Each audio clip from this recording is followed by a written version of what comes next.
Hi spoken Kannada through Tamil. எனக்கு அப்படின்றதுக்கு ನನಗೆ, உனக்கு அப்படின்றதுக்கு நினகே, நானுன்னா நானோ, நீ அப்படின்னா நீனோ. இந்த உனக்கு, எனக்கு, அவருக்கு, இவருக்கு எல்லாத்துக்குமே கே சவுண்டு கன்னடாவில் வரும். தமிழில் எப்படி கூ வருதோ அது மாதிரி கே அதில் வரும் எண்டிங்கு. உங்களுக்குன்னும் போது நிமகே, நீங்கன்றதுக்கு நீவு, நமக்குன்னும் போது நமகே, நாம்ன்றதுக்கு நாவு.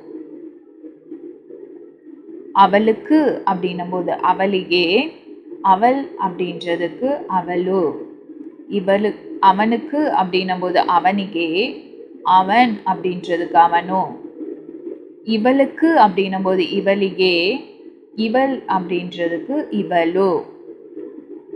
இவனுக்கு அப்படின்னும் போது இவனிகே, இவன் அப்படின்றதுக்கு இவனோ. அவருக்குன்னும் போது அவரிகே, இவருக்கு இவரிகே. தேங்க்யூ.